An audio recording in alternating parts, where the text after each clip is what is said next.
we were listening to Atomic Habits, and we want to share all of this knowledge and information with you. Just gonna disclaim that there's a lot in the book, y'all. There's so much. We, of course, can't share everything here, but we encourage you to take this as a little intro and go do your own work. Right. So James Clear is the author, and we're going to get into it. So yes, your habits, they matter. They matter A lot. And Atomic Habits are what we're truly talking about. The Atomic Habits. Atomic Habits. And Atomic Habits is just the idea of getting 1% better every day. Atomic Habits are really tiny, marginal changes. The smallest of things that will make the biggest of difference. Because a lot of times we think success happens overnight. It's not truly overnight. It's like small incremental changes that make big differences and change our path to success. Yeah, it does.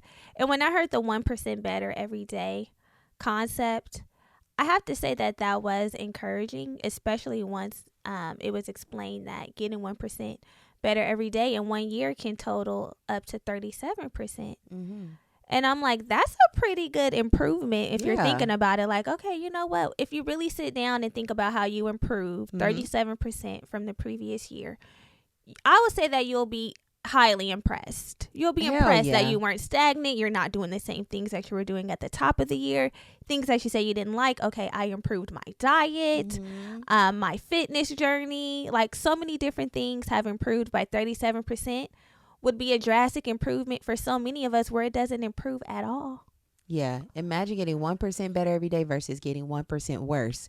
1% worse. This might seem like a very intense example, but imagine someone I'm just going to say get addicted to drugs. You see them on the 1st.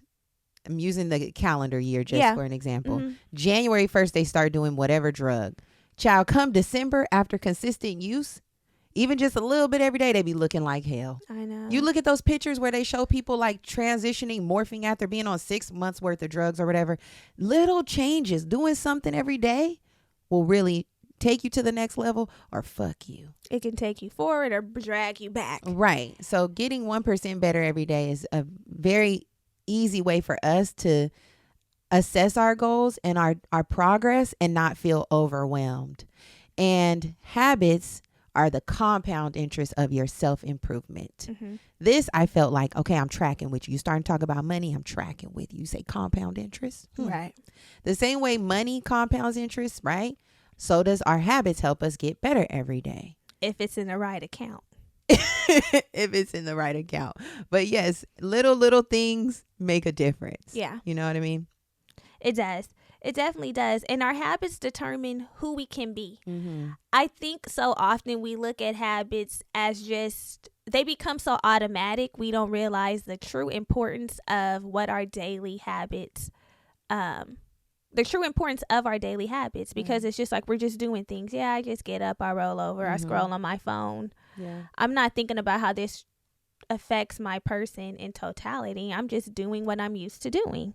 But once you look at your habits as something that can determine your success or your failure, it really will drive you to want to be better and do better. Right. And I think another thing is it doesn't even matter how successful you are right now, successful or unsuccessful. What matters is, are we on the path to said success? Somebody who's a millionaire right now with bad spending habits, they're likely not going to be a millionaire 10 years from now. We see it all the time. You start one way, but if you don't have healthy financial habits, healthy eating habits, healthy spending habits, whatever it might be, a healthy habit, you won't end up in that place. Yeah. If you're unsuccessful right now, but you have motivation, you have drive, you have, you're implementing strategies to get to the next level. Say you have no money, we'll use money, but you're working, you're getting knowledge on how to invest, you're saving your money. Likely you're going to be on the path of financial freedom because you're doing what you need to do to get there. Yeah, and it does start now because it's a path, beloved. A lot of the times we think, okay, when I get more money, then I'll be able to save, or I'll be able to put money here and I won't spend it so frivolously. But those habits have to be in place with the amount of money that we have right now. Right. Because it's not going to change all of a sudden once, okay, now I got all the money, so now I can have the practices put in place. Like, hell no. Right. It'll turn into an MC Hammer effect. That's exactly my point. You know how many people had buku dollars back in the day and now looking up saying, it's not what it once was. The habits aren't in place. James said something in the book that I thought was really interesting and a great quote to keep at the forefront of our mind, and it's that we don't rise to the level of our success. We fall to the level to the level of our habits. That's true. You know, it's like you don't just wake up one day and you're on top of the world. No. Right. You can't even get to that point without really being strategic, implementing great practices, habits more than anything, so that we can continue on that trajectory. For real. Speaking of small changes with our habits, another key point in the book was with Atomic Habits is the plateau of latent potential. So this one was screaming at me. This one definitely hit home because when we're working so hard, we often don't see the immediate results of the said hard work, right? It takes a lot of time, and we can be so inclined to just throw in the towel and say, you know what? Fuck it. I'm going to the gym every day, and I'm not seeing the change in my body. And that'll have you stop each and every time. I'm going to the gym. I've changed my diet, and I'm not seeing my skin quite glowing yet. You know, we are a people who love instant gratification. Instant gratification drives us, moves us, encourages us to keep going. And when we don't have that, we can be like, it's not working. We're so impatient. And we can also realize that 1% better every day, you might not notice it. It's not going to be something that you look at and be like, you go to the gym Monday, Tuesday, you're not going to see an ab. No. But it's going to be you going frequently that's going to show the results. But not seeing the ab will make us say, It's not no giving. abs. I've been going 30 days and I see nothing. Right. I'm Especially, gonna go ahead and put it back on the shelf. girl, you can fall off so quick because we're going because we want the results. Exactly. So the plateau of latent potential is a lag time between what you think should happen and what actually happens. This has a name. Yeah, exactly. A lot of This work. space has a name, and I honestly, knowing that it has a name, gave me reassurance. Right. It gave me the comfort that I needed to be like, you know what? It's supposed to be like this. You're okay. Yeah. Keep going. Every time I want to stop, I think about that. Like, this is the plateau. This is that plateau moment. And I'm either going to keep going to get the results that I want, or I'm going to go fall back into my bad habits, this is why it's so easy to do. We don't see the results. We don't want to keep pushing forward. We say, fuck it. We slide back into our old habits. Right. Okay. So an example of the plateau of latent potential would be, we're in a cold ass room, an igloo of sorts. Okay. And there's an ice cube on the table, right? We all know that ice freezes at 32 degrees, or that's the freezing point of water. And now we know. The freezing point of water. We all knew. Now we know. It's at 32 degrees, right? So the room is at 25 degrees. It's nice and brisk in here. Slowly, over time, we're going to turn the temperature up. The room goes from 25 degrees to 26 degrees. No changes in the ice. We're going to bump it up from 26 degrees. We're even going to say 28 degrees. Ice is still holding strong, baby. 28 degrees to 29, 30, no changes. 31 degrees, 32, we're good. 33 degrees, we start seeing some changes. As soon as it gets over that point. As the room starts to warm up, yeah. Now 33 to 34, 35, the ice is completely melting.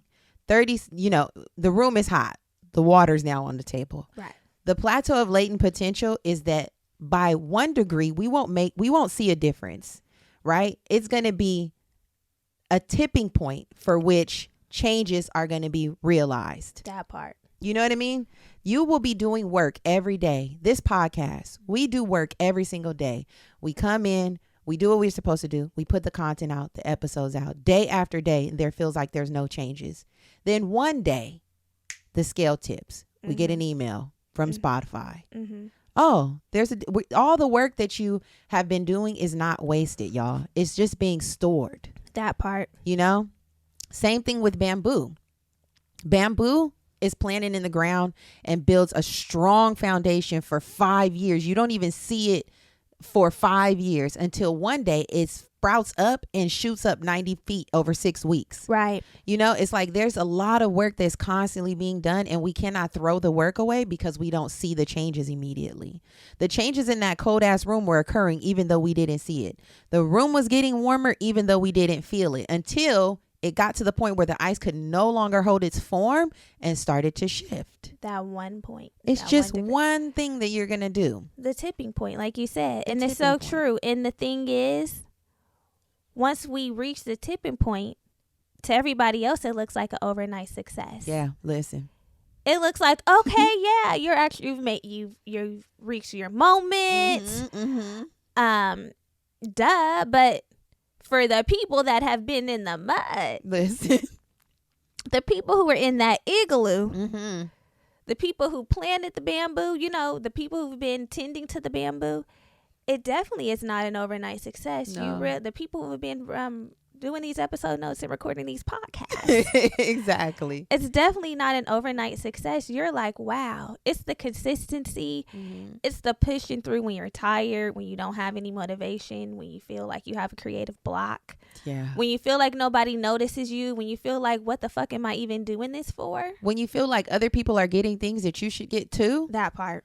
You know, I mean, we gonna make it real personal up in this bitch.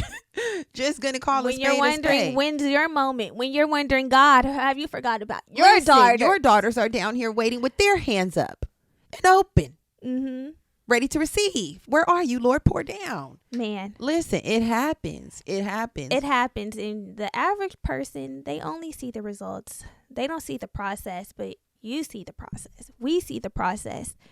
And you just have to stay encouraged, consistent, and keep going. Because you never know when the scale is in a creative pursuit, even in whatever pursuit, a pursuit, right? If you're on a fitness journey and you're going to the gym day after day, week after week, you're eating right, you start to feel the changes. But it's going to be one day you look in the mirror and say, "Oh, I'm really starting to see the changes." Same thing with this. We have been doing this thing, y'all. 6 and imagine years. if we would have gave up. If we would have gave up at year 3 when we didn't get what we thought we deserved. If we would have gave up at year 4 when we would have gave up at year 5, the year that the email was received. Listen.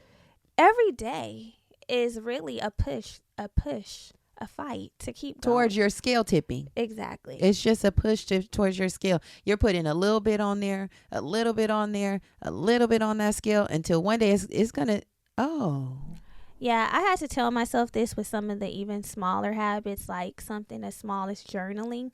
I always look at it as like, what is this even doing? And it's because I've never been consistent enough to reap the actual benefits of having a consistent journaling practice. It's just like, I do it once and I'm like, okay, so where's the results that people say that you're supposed to get from journaling and putting your thoughts out on the paper? And it's like, girl, you don't just journal once. You have to keep doing it. Yeah. And then you'll see, wow. Like the things that people tell us to do seem so basic, like wake up, meditate, journal, read 10 pages, like all of that, take walks. It sounds so basic until you start doing it consistently, and then you realize, okay, these simple things that people say to implement actually fucking work. Yeah. You just have to keep doing them and push through and not expect the instant gratification when you do it once or twice, or even if you do it for a week or 2. Yeah. It's like it has to be a part of your daily